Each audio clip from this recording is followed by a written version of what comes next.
मराठा आरक्षणाच्या मुद्द्यावरून अजूनही राजकारण सुरू आहे। पाहूयात त्या संदर्भातल्या टॉप 9 बातम्या। येवल्यावाल्याचा बोलण्याचा रोख वेगळा, मंत्रिपद देऊन भुजबळांना बळीचा बकरा बनवलं। हा जीआर आहे, त्यामुळे कोर्टामध्ये गेले तरी काही होत नाही, मनोज जरांगे यांचं वक्तव्य। ओबीसी हा भाजपचा डीएनए असं भाजपचे नेते म्हणतात।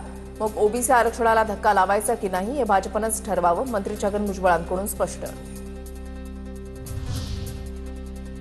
जीआरबद्दल भुजबळांना संशय, हैदराबाद गॅझेटचा सरसकट वापर केला तर ओबीसीमध्ये मोठ्या प्रमाणात नोंदी येतील असं भुजबळांना वाटतं। ओबीसी समाजाच्या उपसमितीमध्ये संभ्रम असणाऱ्या वाक्यांवर चर्चा होईल, मंत्री बावनकुळेंची माहिती। मागण्या करणारे आणि मागण्या मंजूर करणारे दोन्ही गट समाधानी असतील तर त्यात तिसऱ्या व्यक्तीनं लुडबुड करू नये। मुख्यमंत्री फडणवीसांचा संयम वाखाणण्याजोगा, खासदार संजय राऊतांकडून पुन्हा एकदा फडणवीसांचं कौतुक। जीआरमुळे मराठवाड्याला फायदा होणार, मराठवाड्याला काही मिळू नये अशी काही लोकांची भावना, आम्ही कोणाच्या तटामधलं घेतलं नाही, मंत्री संजय शिरसाट यांचं वक्तव्य। पोलिसांनी परवानगी नाकारल्यानंतरही बारामतीमध्ये लक्ष्मण हाकेंचा मोर्चा, मुख्यमंत्र्यांनी आम्हाला जीआरचा अर्थ समजावून सांगावा, मराठ्यांना टप्प्याटप्प्यानं ओबीसीमध्ये घुसवणार का, लक्ष्मण हाकेंचा सवाल।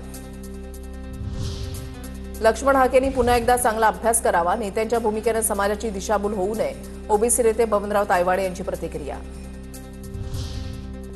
मराठा आणि ओबीसी समाजासाठी उपसमिती गठीत केली आहे, त्यामुळे समाजामध्ये तेढ निर्माण होणार नाही याची काळजी घेतली जाईल, महाराष्ट्रामधील जनतेनं निश्चिंत राहावं, रवींद्र चव्हाण यांची प्रतिक्रिया।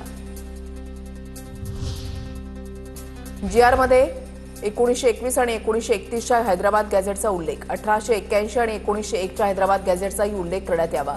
जरांगेंची विखेंकडे मागणी, तर जीआरमध्ये दुरुस्ती करता येईल, राधाकृष्ण विखे पाटील यांची प्रतिक्रिया।